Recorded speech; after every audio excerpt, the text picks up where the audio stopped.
thinking about the Arab Spring, the countries that have done a little bit better in moving down the road towards democracy in the Arab Spring are the ones that have, at the moment of the transition, somewhat stronger administrative and rule of law and political institutions that were kind of left over from the old regime. Those would be Tunisia and Morocco. Now, Tunisia has been a little rocky itself. The news this morning is that the fairly moderate Islamist government of Tunisia just fell, and there's a caretaker government, but they're planning new elections which will be competitive.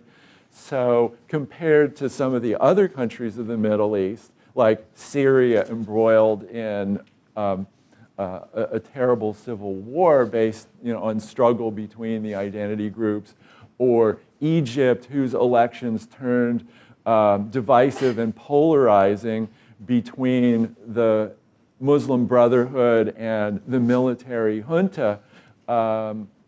Compared to those countries, Tunisia and Morocco have been doing a little bit better, likewise Jordan. So there's a World Bank measure of governmental institutional capacity, and Tunisia and Jordan and Morocco have higher than average governmental capacity, whereas Egypt and Syria, not to mention Libya and Yemen, have much lower governmental capacity, and those places have had either no democratic elections after the Arab Spring, or they've had elections that have turned divisive, polarizing, and in many cases have led to violence. Of course, you're thinking, but wait a second, I know that there are countries that have democratized without going through this violence and that have succeeded in consolidating democracy. So you're no doubt thinking of what's called the third wave of democratization that happened in the late 80s and the early 1990s when Eastern Europe north of Yugoslavia became fairly quickly democratic. South America went from being mostly military dictatorships to being mostly democracies. South Korea, Taiwan democratized. Even South Africa, the apartheid regime fell, and the new government under Nelson Mandela was, quite democratic. So obviously, violence and chaos in democratization doesn't always happen. So why did it work out better in some of these other cases? Well, one factor is that some of these countries already had usable governing institutions that were left over from the earlier regime.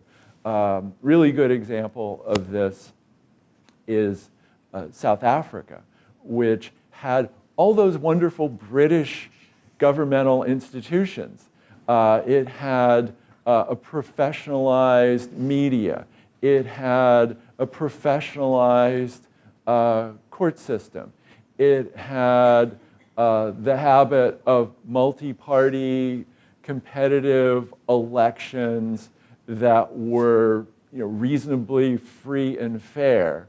Of course, all of this stuff had an asterisk on it, and the asterisk was that the black native population didn't get to vote, and the media was free and fair, except it had to support the apartheid regime.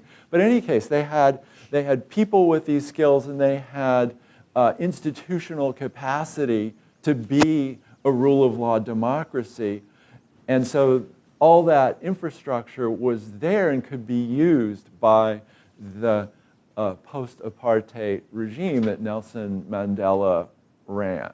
They didn't have to go through this period that Sam Huntington worried about with high demand for political participation and weak institutions, the institutions were already there. Some of the other success cases also had good institutions. This is especially true of the East Asian new democracies like South Korea and Taiwan.